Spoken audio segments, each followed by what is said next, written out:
ಬೆಂಗಳೂರು ಉತ್ತರ ಜಿಲ್ಲೆಯಾಗುತ್ತಾ ತುಮಕೂರು? ಇಂದಿನ ಸಂಪುಟ ಸಭೆಯಲ್ಲಿ ತೀರ್ಮಾನ ಆಗುತ್ತಾ ತುಮಕೂರನ್ನ ಬೆಂಗಳೂರು ಉತ್ತರ ಜಿಲ್ಲೆ ಎಂದು ಪರಿಗಣಿಸಲು ಒತ್ತಾಯಿಸಿದ್ದಂತಹ ಪರಮೇಶ್ವರ್.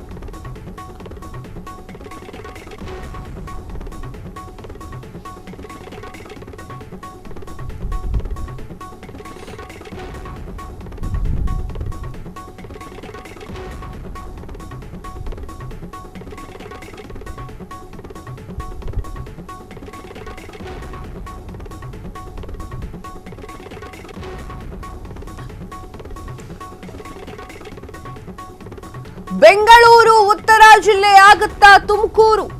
ಇಂದಿನ ಸಂಪುಟ ಸಭೆಯಲ್ಲಿ ತೀರ್ಮಾನ ಆಗುತ್ತಾ ತುಮಕೂರನ್ನ ಬೆಂಗಳೂರು ಉತ್ತರ ಜಿಲ್ಲೆ ಎಂದು ಪರಿಗಣಿಸಲು ಒತ್ತಾಯಿಸಿದ್ದಂತಹ ಪರಮೇಶ್ವರ್ ರಾಮನಗರವನ್ನ ಬೆಂಗಳೂರು ದಕ್ಷಿಣ ಜಿಲ್ಲೆ ಅಂತ ಘೋಷಿಸಿದಾಗಲೇ ಈ ಒಂದು ಬೇಡಿಕೆಯನ್ನ ಇಟ್ಟಿದ್ದಂತಹ ಗೃಹ ಸಚಿವರು ನಂದಿ ಬೆಟ್ಟದಲ್ಲಿ ಇನ್ನು ಕೆಲವೇ ಕ್ಷಣಗಳಲ್ಲಿ ಆರಂಭವಾಗಲಿರುವಂತಹ ಸಭೆಯತ್ತ ಎಲ್ಲರ ಚಿತ್ತ ಇದೆ.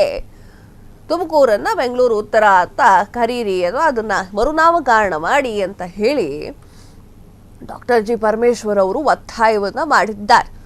ಬೆಂಗಳೂರು ಈ ಲೆವೆಲಿಗೆ ಬೆಳೀತಾ ಹೋದ್ರೆ ಅಲ್ಲಿರುವಂತಹ ಭೂಮಿಯ ಬೆಲೆ ಹೆಚ್ಚಾಗುತ್ತೆ, ರಿಯಲ್ ಎಸ್ಟೇಟ್ ದಂಧೆ ಮಾಡ್ಕೊಂಡಿದ್ದಾರಾ ಅನ್ನುವಂಥದ್ದು ಪ್ರಶ್ನೆ ಬರುತ್ತೆ ಜನಸಾಮಾನ್ಯರಿಗೆ. ಇದರ ನಡುವೆ ಇಂದಿನ ಸಂಪುಟ ಸಭೆ ಇದೆ. ಆ ಒಂದು ಸಭೆಯಲ್ಲಿ ತೀರ್ಮಾನ ಆಗುತ್ತಾ ಈ ಒಂದು ಪ್ರಶ್ನೆ ಅಂತ. ಯಾವ ಒಂದು ಪ್ರಶ್ನೆ? ತುಮಕೂರನ್ನ ಬೆಂಗಳೂರು ಉತ್ತರ ಜಿಲ್ಲೆ ಅಂತ ಹೇಳಿ ಪರಿಗಣಿಸಲಾಗುತ್ತಾ ಎನ್ನುವುದು. ನಂದಿ ಬೆಟ್ಟದಲ್ಲಿ ಇನ್ನೇನು ಕೆಲವೇ ಕ್ಷಣದಲ್ಲಿ ಶುರುವಾಗುತ್ತೆ. ತುಮಕೂರನ್ನ ಬೆಂಗಳೂರು ಉತ್ತರ ಜಿಲ್ಲೆ ಎಂದು ಪರಿಗಣಿಸುವಂತಹ ವಿಚಾರ, ಈ ವಿಚಾರ ಕ್ಯಾಬಿನೆಟ್ನಲ್ಲಿ ತೀರ್ಮಾನ ಆಗಬೇಕು ಎಂದಂತಹ ಗೃಹ ಸಚಿವ.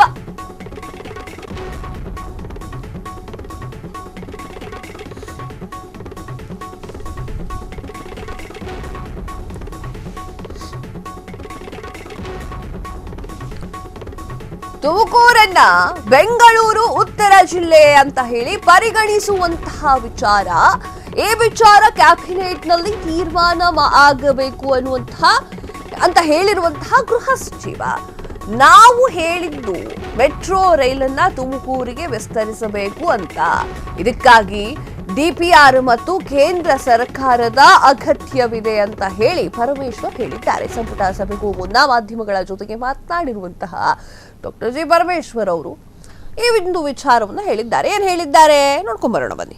ಇಷ್ಟು ಒತ್ತಾಯ ಇತ್ತು ಬೆಂಗಳೂರು ಗ್ರಾಮಾಂತರನ ಉತ್ತರ ಅಂತ ಘೋಷಣೆ ಮಾಡಬೇಕು ಅಂತ. ಇವತ್ತು ಬಹುತೇಕವಾಗಿ ಫೈನಲ್ ಆಗುತ್ತೆ, ಮರುನಾಮಕರಣ ಆಗುತ್ತೆ ಅಲ್ಲ. ಅದು ಪ್ರಪೋಸಲ್ಲು ಕ್ಯಾಬಿನೆಟಲ್ಲಿ ಚರ್ಚೆ ಆಗಬೇಕು, ಕ್ಯಾಬಿನೆಟ್ ತೀರ್ಮಾನ ಆಗಬೇಕು, ಆನಂತರ ಅದನ್ನು ಸರ್ಕಾರ ಆದೇಶ ಹೊರಡಿಸ್ಬೇಕಾಗುತ್ತೆ. ಇವತ್ತೇನಾದರೂ ಸಬ್ಜೆಕ್ಟ್ ಬಂದಿದ್ರೆ ಅದು ಚರ್ಚೆ ಆಗುತ್ತೆ. ನಿಮ್ಮದು ಕೂಡ ಒತ್ತಾಯ ಇತ್ತು, ಅಂದರೆ ಅಭಿವೃದ್ಧಿ ಕೆಲಸಗಳು ಇನ್ನೂ ಕೂಡ ನಮ್ಮದು. ನಾವು ಬೆಂಗಳೂರು ತುಮಕೂರನ್ನು ಕನೆಕ್ಟ್ ಮಾಡಿ ಅಂತ ನಮ್ಮದು ಒತ್ತಾಯ ಇರೋದು. ಮೆಟ್ರೋ ಮಾಡಿಕೊಡಿ, ಇಲ್ಲಿ ಬೆಂಗಳೂರಿಗೆ ಒತ್ತಡ ಕಡಿಮೆ ಆಗುತ್ತೆ ಅಂತ ಹೇಳಿ ನಾವು ಪ್ರಸ್ತಾಪ ಮಾಡಿದ್ದೀವಿ. ಅದಕ್ಕೆ ಫೀಸಿಬಿಲಿಟಿ ರಿಪೋರ್ಟ್ ಕೂಡ ಈಗಾಗಲೇ ಮಾಡಿದ್ದಾರೆ. ಅದಕ್ಕಿನ್ನೂ DPR ಆಗಬೇಕು, ಅದಕ್ಕೆ ಇನ್ವೆಸ್ಟ್ಮೆಂಟ್ದು ಆಗಬೇಕು, ಕೇಂದ್ರ ಸರ್ಕಾರದ ಅನುಮತಿ ಬೇಕು, ಇದೆಲ್ಲ ಪ್ರೊಸೀಜರ್ಸ್ ಇದೆ. ಅದನ್ನು ಸ್ವಲ್ಪ ಸ್ಪೀಡಪ್ ಮಾಡಿ ಅಂತ ನಾನು ಒತ್ತಾಯ ಮಾಡ್ತಾ ಇದ್ದೀನಿ ಅಷ್ಟೇ. ಇಲ್ಲ, ನಿನ್ನೆ ಸಂಜೆ ಕರೆದ್ರು ನನಗೆ. ನಾನು ಹೊರಗಡೆ ಇದ್ದೀನಿ, ನಾನು ಇವತ್ತು ಟೈಮ್ ಕೊಡಿ, ನಾನು ಬರೋಕ್ಕಾಗೋದಿಲ್ಲ, ದೂರ ಇದ್ದೀನಿ ಅಂತೇಳಿ ತಿಳಿಸಿದ್ದೇನೆ. ಅದು ಇವತ್ತು ಸಾಧ್ಯ ಆದರೆ ಅವರು ಇವತ್ತು ಸಾಯಂಕಾಲ ಹೋಗ್ತಾರಂತೆ, ಮತ್ತೆ ಬರ್ತಾರೆ 5ನೇ ತಾರೀಕು ಏನೋ ಹೇಳ್ತಾ ಇದ್ರು, ಗೊತ್ತಿಲ್ಲ ಸರ್. ಧಾರವಾಡ ACP ನಾರಾಯಣ ಬ್ರಹ್ಮಣಿ ಬೆಳಗಾವಿ ಸಮಾವೇಶದಲ್ಲಿ ಮುಖ್ಯಮಂತ್ರಿಗಳು ಕೈ ಎತ್ತಿದ್ರಲ್ಲ ಸರ್, ಅವಮಾನದಿಂದ ಮಾನಸಿಕವಾಗಿ ಕುಗ್ಗಿ ಹೋಗಿ VRSಗೇನೋ ಮುಂದಾಗಿದ್ದಾರಂತೆ ಸರ್. ಇಲ್ಲ, ಈ ಥರ ಏನಿಲ್ಲ. ನಾನು ಮಾತಾಡಿದ್ದೀನಿ ಅವ್ರ ಹತ್ರ. ಅವರಿಗೆ ಪೋಸ್ಟಿಂಗು ಕೂಡ ಕೊಡ್ತೇವೆ. ಅವ್ರಿಗೆ ಯಾವುದೇ ರೀತಿಯಲ್ಲಿ ಇಂಟೆನ್ಷನ್ ಏನು, ಮಾನ್ಯ ಮುಖ್ಯಮಂತ್ರಿಗಳು ಇಂಟೆನ್ಷನ್ ಆಗಿ ಅದು ಸ್ಪರ್ ಆಫ್ ದಿ ಮೂಮೆಂಟಲ್ಲಿ ಆ ರೀತಿ ಆಗಿರ್ಬೋದು, ಆದರೆ ಇಂಟೆನ್ಷನ್ ಇಲ್ಲಿಂದ ಆಗಿಲ್ಲ ಅಂತೇಳಿ ನಾನೇ ಕೂಡ ಮಾತಾಡಿದ್ದೀನಿ. ನಾನು ಮಾನ್ಯ HK ಪಾಟೀಲ್ರವರು ನಾವೆಲ್ಲ ಮಾತಾಡಿ ಅವರಿಗೆ ಪೋಸ್ಟಿಂಗ್ ಕೊಡ್ತೇವೆ. ಇಕ್ಬಾಲ್ ಹುಸೇನ್ ಅವರಿಗೆ ನೋಟಿಸ್ ಕೊಟ್ಟಿದ್ದಾರೆ. ಬಹಿರಂಗ ಹೇಳಿಕೆಗಳು ಪಕ್ಷಕ್ಕೆ ಡ್ಯಾಮೇಜ್ ಆಗ್ತಿದೆ ಅನ್ನುವಂತಹ ನಿಟ್ಟಿನಲ್ಲಿ ನೋಟಿಸ್ ಕೊಟ್ಟಿರುವಂತಹ ಅದ್ರ ಬಗ್ಗೆ ನನಗೆ ಹೆಚ್ಚು ಮಾಹಿತಿ ಇಲ್ಲ. ಸಿಐಡಿ ಪ್ರಕರಣ ಸರ್, ಇದು ಕಾಲ್ ತುಳಿತ ಪ್ರಕರಣ SIT ರದ್ದು ಮಾಡಿದ್ದಾರೆ. ರದ್ದು ಮಾಡಿಬಿಟ್ಟು ಎಲ್ಲವನ್ನು ಕೂಡ CBI ಮಾಡಬೇಕು. ಇದು ವಾಲ್ಮೀಕಿ ನಿಗಮನ ಕ್ರಮ. ನಿನ್ನೆ ಹೈಕೋರ್ಟ್ ಆದೇಶ ಆಗಿದೆ ಅಲ್ಲ ಸರ್, ಒಂದು ರೀತಿಯಲ್ಲಿ ಸರ್ಕಾರಕ್ಕೆ ಮುಜುಗರ ಅಲ್ವಾ? SIT ರದ್ದು ಮಾಡಿ ಎಲ್ಲವನ್ನು ಕೂಡ CBIನೇ ತನಿಖೆ ಮಾಡಬೇಕು ಅಂತ. ಇಲ್ಲ, ಈಗ ಅವರು ಮೆರಿಟ್ ಆಫ್ ದಿ ಕೇಸ್ ನೋಡಿ ಅವರು ತೀರ್ಮಾನ ಮಾಡಿರ್ತಾರೆ. ನಾವು ಅದ್ರ ಬಗ್ಗೆ ಕಮೆಂಟ್ ಮಾಡೋಕ್ಕೆ ಹೋಗೋದಿಲ್ಲ. ಯಾವುದೇ ತನಿಖೆ ಆಗಲಿ, ಏನು ಅದಕ್ಕೆ ನಮಗೇನು ಅದ್ರ ಬಗ್ಗೆ ನಾವು ಯಾವುದು ಕಾಮೆಂಟ್ ಮಾಡೋದು ಇಲ್ಲ. ಸಿಎಂ ಲಕ್ಕಿ ಲಾಟ್ರಿ ಸಿಎಂ ಅನ್ನುವಂಥ BR ಪಾಟೀಲ್ ಹೇಳಿಕೆ sir. Thank you sir. Ballari ಜೈಲಲ್ಲಿ ಗಾಂಜಾ ಇಟ್ಕೊಂಡಿರೋ ಫೋಟೋ, ಅವರು ಸೆಲ್ಫಿ ತಗೊಳ್ಳೋ ಫೋಟೋ ಎಲ್ಲವೂ ಕೂಡ ವೈರಲ್ ಆಗಿದೆ ಸರ್. ಅದು ಇಲ್ಲ, ಅದ್ರ ಬಗ್ಗೆ ನಾನು ಈಗಾಗಲೇ ಸೂಚನೆ ಕೊಟ್ಟಿದ್ದೇನೆ.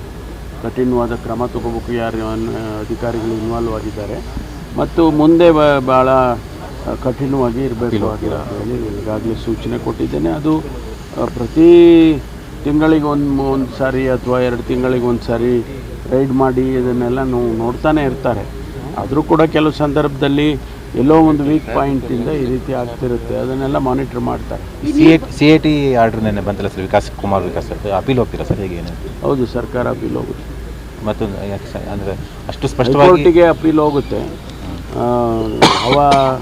ಯಾವ ಆಧಾರದ ಮೇಲೆ ಅವರು ಆ ರೀತಿ ಮಾಡಿದ್ದಾರೆ ಅಂತ ನಮಗೇನು ಹೆಚ್ಚು ಗೊತ್ತಿಲ್ಲ. ಆದೇಶ ಅಂತೂ ಬಂದಿದೆ, ಅದಕ್ಕೆ ಅಪೀಲ್ ಸರ್ಕಾರದ ತೀರ್ಮಾನ ಸರಿ. ಕ್ಷಣ ಕ್ಷಣದ ಸುದ್ದಿಗಳಿಗಾಗಿ ಫ್ರೀಡಂ ಟಿವಿ ಸಬ್ಸ್ಕ್ರೈಬ್ ಮಾಡಿ, ಲೈಕ್ ಮಾಡಿ ಹಾಗೂ ಫಾಲೋ ಮಾಡಿ. ಹೊಸ ಸುದ್ದಿಗಳ ನೋಟಿಫಿಕೇಶನ್ಗಾಗಿ ಬೆಲ್ ಐಕಾನ್ ಮೇಲೆ ಕ್ಲಿಕ್ ಮಾಡಿ.